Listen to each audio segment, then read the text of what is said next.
Ahojte, ja som Srigi. Dúfam, že vám dneska predám svoje nadšenie, ktoré som získal tým, ako som sa za posledné 4 dní stal expertom na Gemini Function Calls. A mám prichystané jedno vymazlené demičko a dúfajme, že bude fungovať. Môžem poprosiť mobil, tamten? Ja mu dám väčší signál, aby fungoval, pretože tie LLM-ka potrebujú predsa len byť naživo na nete. Tak poďme na to. Väčšina z vás určite vyskúšala AI Studio a tie pokročilé modely, ktoré máme dostupné od Google. A ja som si to vyskúšal samozrejme tiež, pretože v AI Studiu sú tie requesty zadarmo. A hodne ma tam zaujímala táto vec a premýšľal som, čo to je a premýšľal som o tom nesprávne. Ja som si myslel, že to sú serverless functiony, že nejako to LLM-ko dokáže spúšťať nejakú serverless lambdu, pretože len to AI Studio je dosť prepojené s GCP, z Google Cloud Platform.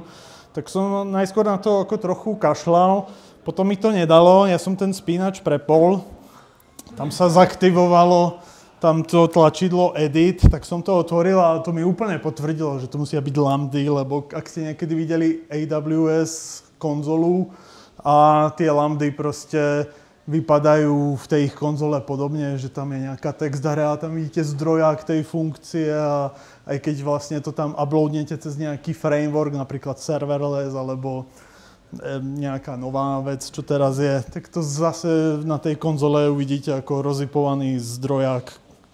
Hovorím si, to není ono, není to nič pre mňa, ale aj tak stále mi to nedalo a klikol som na ten odkaz, ktorý tam vidíte, API Documentation. Začal som si to tak trochu ako skenovať. A jasné, nejaký kód tej lambdy asi, nuda, nezájem. To som proste sequence diagram, s tým už dneska nikoho neohúrite. Ale potom som začal čítať. A tam bola tretí bod, It's your responsibility to execute the function. A vtedy som si povedal, OK, asi som sa dosť mýlil, pretože tá funkcia je nejako moja zodpovednosť. Není to asi na tom serveri. Čo to znamená? Začal som ako čítať viac. Poďme si kresliť boxíky, krabičky, predtým, aby sme plne pochopili, o čom sa tu bavíme. Máme nejakého používateľa, a ten chce poslať prompt na nejaké LLM-ko. LLM-ko je nejaký brutálny korpus váh nainštalovaný alebo nahratý do pamäte nejakých grafických akcelerátorov a ten používateľ nemôže ako s ním priamo komunikovať, tak je pred ním nejaké REST API a ten používateľ ako keby môže začať skúšať komunikovať s tým API. V dnešnej dobe môžeme skôr predpokladať to, že ten používateľ používa nejaké webové rozhranie, aby komunikoval s tým API, nekomunikuje s ním akože priamo, keď chatuje. No a celé toto vlastne patrí ako keby tomu LLM vendorovi. A ten používateľ ako iba má jeden vstupný bod. Iná situácia je, keď ten používateľ je Viber alebo developer a s tým LLM-kom pracuje na svojom editore. Vidíte to inak dobre? Vidíte cca. Vtedy sa deje čo? Máme opäť vendora, on má svoje LLM-ko na grafike alebo na grafických akcelerátoroch, nahraté veľký rozmýšľací mozog, pred ním je nejaké API a teraz ten používateľ používa svoj editor Windsurf alebo Cursor a z neho dá mu nejaké zadanie, naprogramuje nejakú kravinku v Reacte alebo vyrob mi SVGčko s čínskou krajinkou, tak ten editor zakomunikuje a ten zobere ten jeho prompt, ako keby ho obohatí o nejaký ďalší kontext a tu vstupujú možno tak trochu, ja som to dlho nechápal, ako vlastne fungujú tie NCPčka, čo sa stane, že ten model vie, že by mal použiť MCP.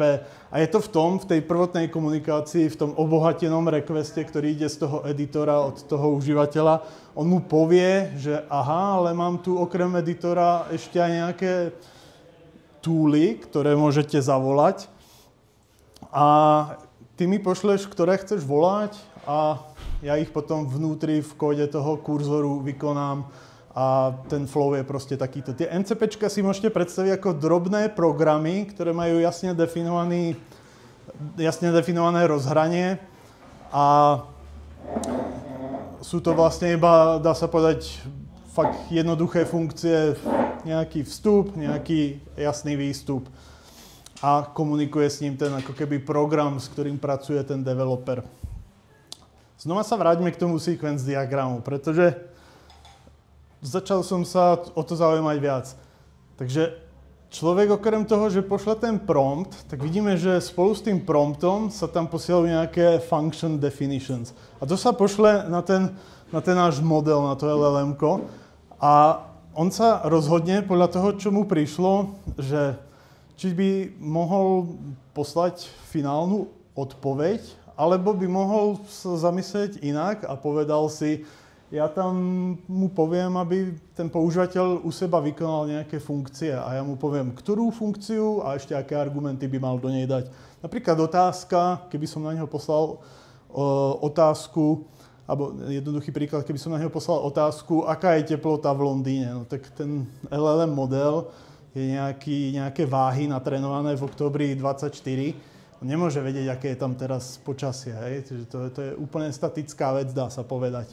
Ale keď mu pošlem, že ja tu mám zrovna funkciu, ktorá by vedela to počasie v Londýne alebo tú teplotu zistiť, tak ten model odpovie OK, tak zavolaj tú funkciu a zavolaj ju u seba a pošli mi odpoveď tej funkcie. A model OK, ja to vykonám u seba, ten result tej funkcie mu pošlem späť a on mi povie, jo, v Londýne je 16 stupňov, ako cca som si to mohol spustiť u seba, ale uvidíme, čo nám to umožňuje v konečnom dôsledku. Ako by ten request mohol vypadať? Bude tu malinko kódu, ale nebojte sa, ja ho budem pomaly alebo po drobných kúskoch vysvetľovať. Vidíme, že voláme pomocou nejakého SDKčka, ktoré je od Google. Toto je naozaj kód, ktorý by sa mal použiť pre Gemini. Tak je tam vyrobený nejaký AI client a na ňom zavolám metódu generate content. A všimnite si, že ten prompt, ktorý mu tam vkladám, to je v tom hornom objekte contents, ja by som mu tam mohol poslať text. Ale my sme si vyrobili pole, to sa nám hodí v ďalších krokoch a vidíme, že dali sme si do toho pola nejaký objekt, že je to rola používateľ a je tam ten náš, zároveň je tam ten náš prompt. No a toto nahodíme do toho modelu a zároveň mu tam ale pošleme aj ten config, tie tool declarations. A ako vypadajú tie functions declarations, tak si môžeme pozrieť a to je úplne jednoduchý JSON, a kde hovorím, funkcia má názov get current temperature. A teraz to najdôležitejšie, ten jej description, ten musí byť úplne presne, nie že presne, ale mal by presne vyjadrovať, čo tá funkcia robí, ale je to proste napísané ľudskou rečou. Táto funkcia zisťuje teplotu v stanovenej lokácii. A bere ako argument, bere location. A je to string a je tam popísaný zároveň description toho argumentu. Normálne ľudskou rečou, ako keby popíšeme našu funkciu, ktorú máme nainštalovanú ako nejaký kúsok JavaScriptu u seba na harddisku. A iba z týchto descriptionov, ako keby ten model to natiahne do svojho mozgu a bude vedieť, že keď sa ho niekto bude pýtať na teplotu a v Londýne, tak OK, ja tu mám na to nachystanú funkciu, a ktorá očakáva jeden argument a bude musieť ten Londýn mu poslať ako ten argument. Na základe toho sa ten model rozhodne, že on mi nebude odpovedať, že ja neviem, aká je teplota v Londýne. Jeho response bude iná. Bude vypadať takto. Dúfam, že to trochu vidno. Namiesto toho, aby v tom contents part, tak by tam bolo pole text a tam by bola tá finálna odpoveď. A namiesto toho tam je function call a tam vidíme, zavolaj si funkciu get current temperature a daj mu do argumentov location London. A toto mi príde ako response z toho LLM-ka. A ja už na to môžem zareagovať. Zareagujem na to ako? V tom mojom kóde sa pozriem, prišli mi tam nejaké function calls ako response z toho LLM-ka a tu je dôležité vedieť alebo poznamenať, že môže to byť pole. Nemusím volať vždy len jednu funkciu a robiť ping-pong po jednej funkcie s tým LLM-kou user model. Môžem v jednom response zavolať tých funkcií viacej. Ak by som chcel napríklad zistiť, aké je počasie na mojej lokácii, na mojej pozícii, tak môžem mať funkciu zistí moju pozíciu a zistí počasie pre pozíciu. A rovno vykonám obidve funkcie u seba zaraz, paralelne. Je dobré tie funkcie vykonať a pozbierame si výsledky ich výstupov do nejakého function results, bude to pole. Takže zoberieme tie cally, čo nám prišli od modelu a normálne pomocou funkcie map, žiadna raketová veda, napcháme to tam, pohľadáme nejaký tool, ktorý by mohol vyhovovať tomu, čo od nás ten LLM od nás chce, tak si nájdeme tool, ktorý by to mohol splniť a samozrejme ten tool musíme mať, pretože sme mu posielali function definition, ktoré vieme od neho, ktoré vieme spúšťať. Takže ten tool by sme rozhodne mali nájsť. Vyhľadáme ho pomocou toho function name a ten handler normálne spustíme s tými argumentami. A ten výstup si zaznamenáme nielen ako suchý výstup tej funkcie, ale dáme si to do pola, že funkcia s názvom má tento výstup, takže tam máme ako keby také dve dvojičky, pretože tých funkcií môže byť zavolané viacero, 1, 2, 3, 4, tak aby som vedel, ku ktorej funkcii patrí ktorý výstup, tak si to dám do pola. A získam takto krásny objekt function results, v ktorom mám dvojičky, funkcia a jej výstup. A čo urobím teraz?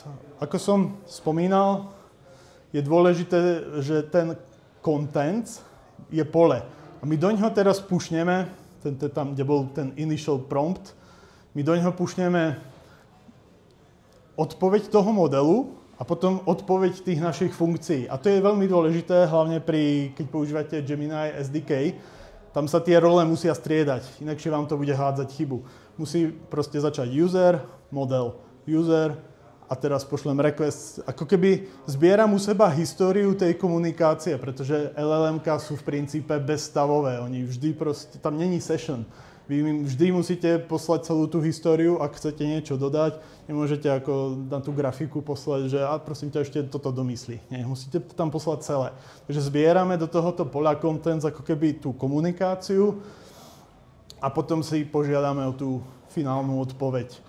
A potom už tá odpoveď príde v takejto nejakej forme. Vidíme, že tam už tie function calls nie sú. Už tam prišiel, že v Londýne je 16 stupňov.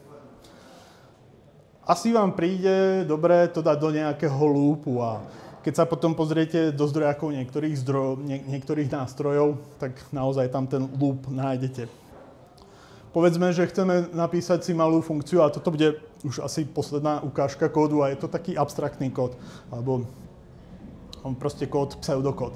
Takže zbierame históriu do nášho objektu content, urobíme si do while, nejaký cyklus do while použijeme, alebo vie niekto povedať, prečo nie while, ale do while. Ak nie, tak ide o to, že aby to telo zbehlo aspoň jedenkrát. While nemusí zbehnúť ani raz, pretože podmienka sa vyhodnocuje na začiatku. Tuto potrebujeme, aby nám aspoň ten initial prompt, alebo ten call zbehol. Správna odpoveď, získavaš jeden. Ja som chcel povedať bezvýznamný internetový bod. OK, takže máme a tú podmienku, alebo to loopovanie je hodné nejako obmedziť pomocou nejakého argumentu, aby nám to nevyžralo kreditku. Keby to náhodou začalo halucinovať, tak tam treba mať nejakú ochranu, aby ten loop skončil. Takže tam máme nejaký max iterations, alebo sa môžeme popýtať používateľa, či budeme loopovať ďalej. Takže pošleme request na AI-ko, z neho príde nejaká response, pozrieme sa, že či sú tam nejaké function cally, ak nie, rovno to dávame používateľovi ako výsledok toho promptu Ak to tam je, tak tam do tej histórie pošleme ten výstup toho modelu, zavoláme naše tooly, máme nejakú kolekciu nástrojov, tam nájdeme ten nástroj, ktorý je od nás požadovaný, zavoláme, pozbierame si výstupy, pušneme to do histórie komunikácie a zvihneme ako keby ten counter a môžeme ísť do ďalšej iterácie. Samozrejme, ten kód by bolo písať hodne robustne, pretože sa jedná o nejakú vec, s ktorou interagujú používateľia. Handlovanie chybových stavov je veľmi dôležité v týchto prípadoch.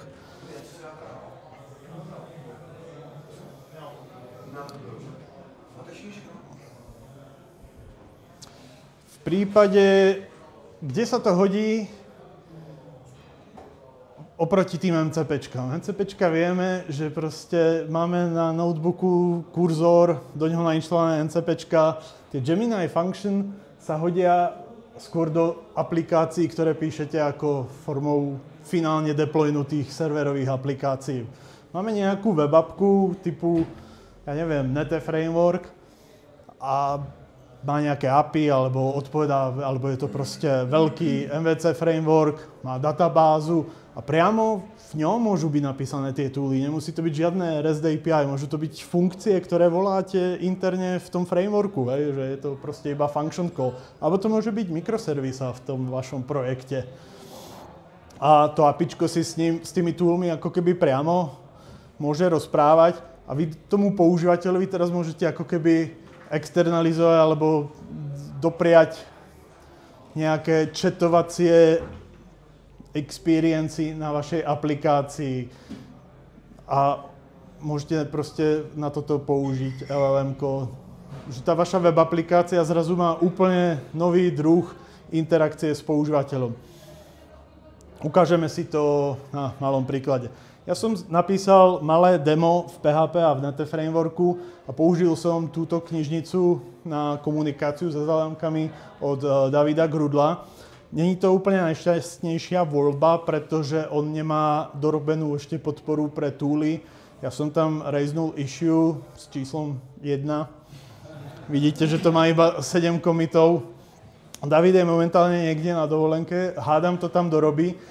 Za toto by som ako chcel vyzdvihnúť Soukyho, ktorý si robí svoju vlastnú knižnicu, ktorú používa v Simply. Vidíte, že je o mnoho viac, má 10-krát viac commitov a má podporu pre tooly napísanú hneď ako druhý bod. Takže spravil som trochu nešťastnú voľbu, ale ja som si to dokázal aj do tej Davidovej knižnice dorobiť.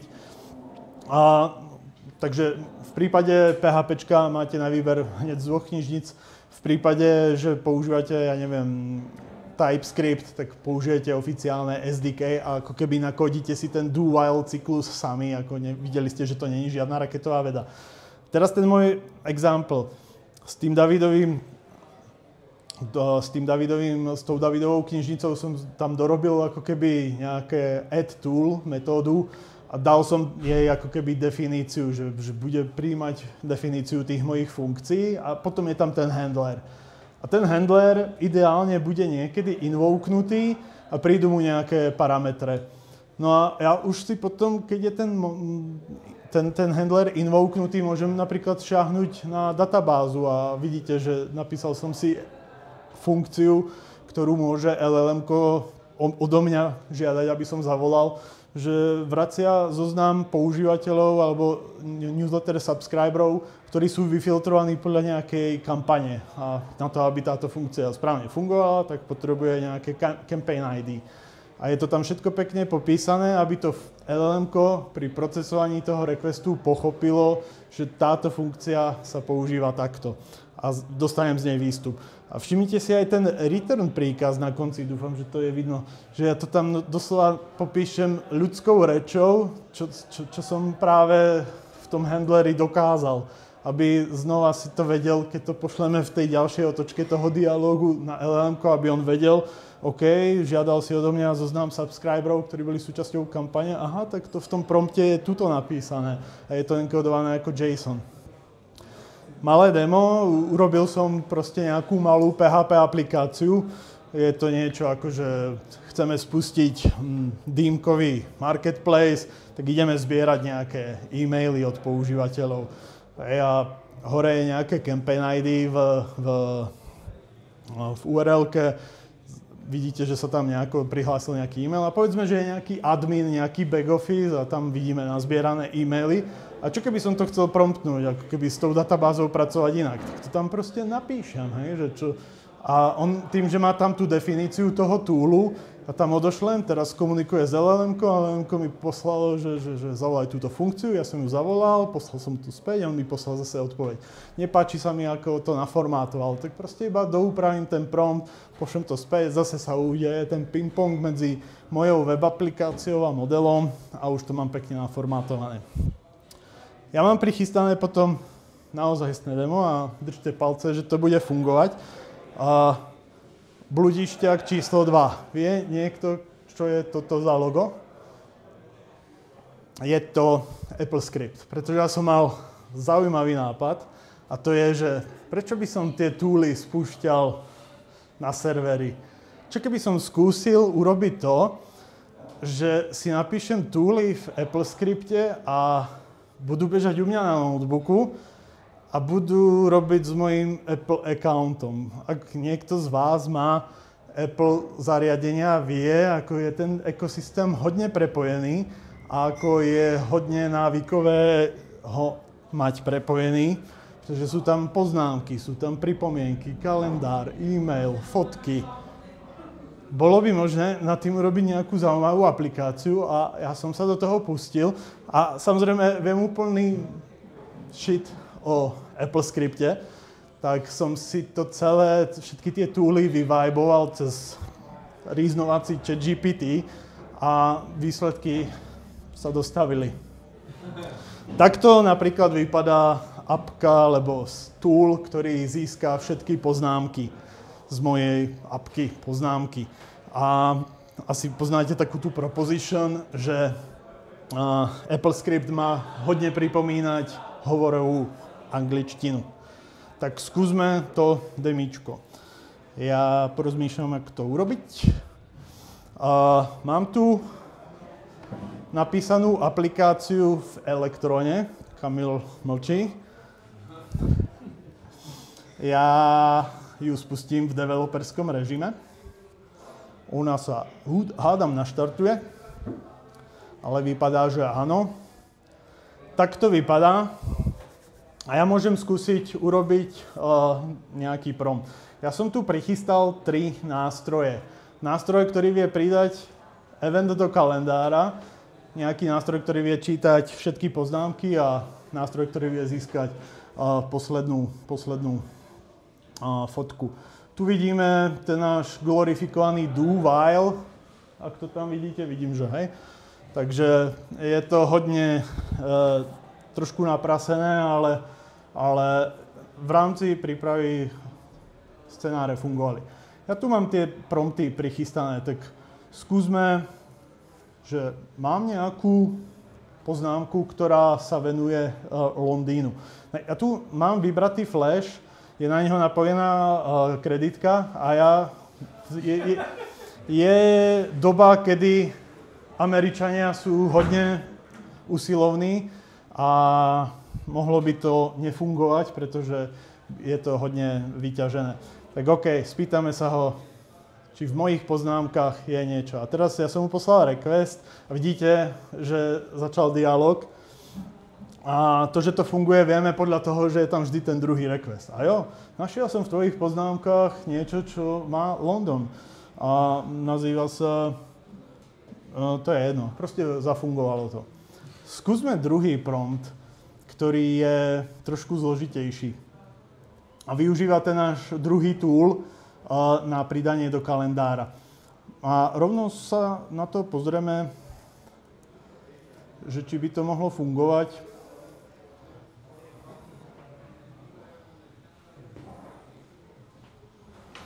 Ja tú konzolu pošlem dole.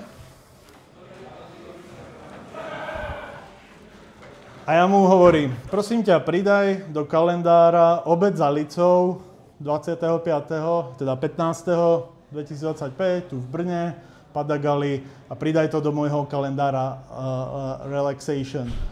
Ja ho tu mám, to skúsim odpáliť, no.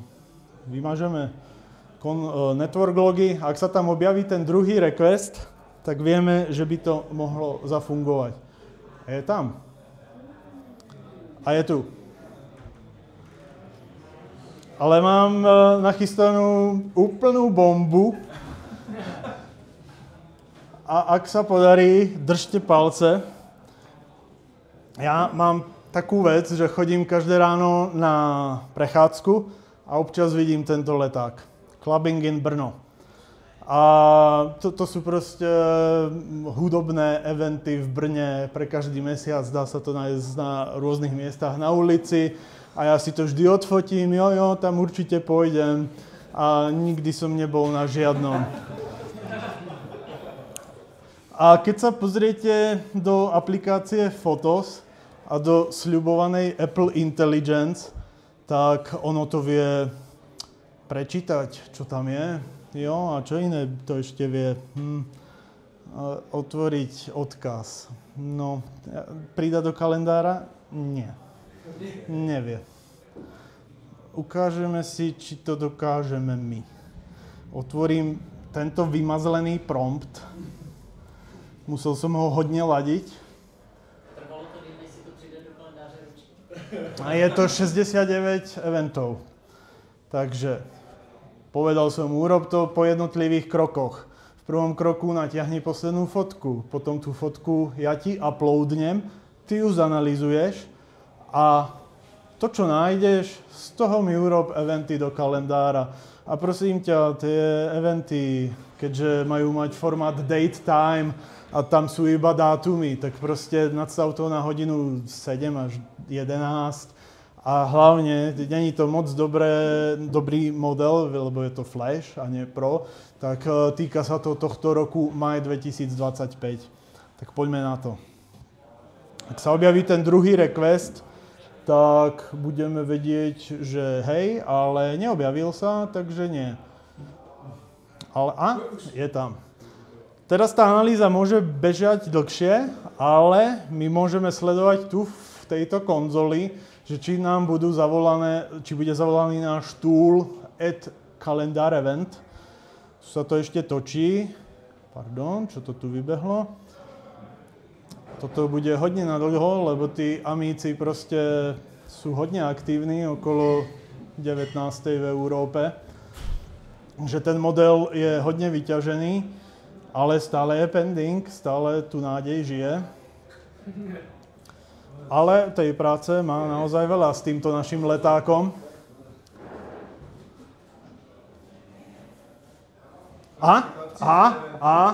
Je to tam. A teraz sledujte, ako zamrzne aplikácia kalendár, ale už sa tu tie eventy objavujú. No poď. Nie, netreba nič. Ja mu musím dať low battery mode. Proste sa to pečie, vidíte, že procesor vyťažený na plné pecky.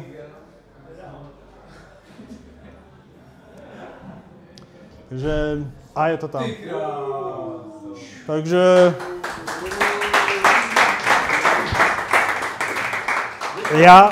A ešte máme aj výsledok od neho, popridával som ti to do kalendára z toho blbého letáku. Ja mám takú jednu malú pripomienku, že ja som tento projekt nazval Gemini Siri a bol som hodne naštvatý, že oni Siri nenazvali Srigi, ale prišla moja pomsta a ja som práve tento projekt uvoľnil ako Srigi Intelligence, pretože oni nedokážu. Čo na tom robia 2 roky? Toto som proste urobil za víkend. Nehovorte mi, že o čo tam sakra ide v tom Apple. Keď nevedia urobiť blbý leták do kalendára. OK, posledný slajd. Nejaké odporúčania, nejaká predikcia. Moje odporúčanie, rozhodne si vyskúšajte Gemini Function Calls. Musíte to urobiť, lebo ak chcete zostať v tomto svete relevantný ako programátor, funkcia je najzákladnejšia jednotka programu. Je to tretia vec, ktorú sa naučíte v každom programovacom jazyku. Najskôr sa učíme premenné, potom nad nimi nejaký statement a potom hneď sa učíme funkcie. V LLM-kách sú teraz funkcie. Prosím vás, naučte sa ich, lebo videli ste, čo to dokáže. Videli ste, že to není len kravinka na získanie teploty v Londýne, ale je to niečo, čo môže reálne konkurovať naozajstným softwarovým a hardwarovým molochom v dnešnej dobe. Moja predikcia, bude to ešte zložitejšie. Mňa táto prednáška s tým, že som chcel dať toto demo, hodne vyčerpávala a mal som taký zvláštny sen, sorry, že to tu ťahám, a snívalo sa mi, že mi niekto po tejto prednáške prišiel a povedal: Srigi, dobre, že si ich to naučil, ale funkcie už dneska nikto nepoužíva, už je scheduler. A vtedy, ja som hneď ráno vstal a googlil, existuje Gemini scheduler. Bude. Ja si myslím, že bude, lebo funkcie je základná jednotka programu, prídu frameworky nad LLM-kami a nie, že symfóny a kravinky. V tom frameworku budete mať, flotilu LLM-iek, ktoré pracujú nad niečím. Takže naučte sa aspoň tie blbé funkcie, pretože moja predikcia je, že sa to ešte zložití. A opäť malý odkaz pre Soukyho, pretože on hovoril, že keď optimalizoval tie svoje MySQL databázy, posielal tie SQL-ka a ich výsledky do nejakého toolu. Vieme tieto funkcie spustiť už aj na lokálnom LLM-ku. Ja som našiel jedno, ktoré to má priamo deklarované, a to je tento model GLM 432. Je to hodne kóderský model, podľa AI Kinga s tancujúcou pandou, pretože pozrite sa, ako perfektne nakodil hexagón s guličkou alebo SVGčko s čínskou dedinkou. A úplne dole, keď zoskrolujete, tak nájdete podľa mňa tú najdôležitejšiu vec. Prečo to sa kránení úplne hore? Podľa mňa veľmi dôležité a máme lokálny model, ktorý podporuje function calls, takže nemusíte za to platiť tých $5 s zamknutou Revolut kartou a môžete si to prípadní záujemcovia skúšať u seba doma. To je odo mňa všetko k function calls.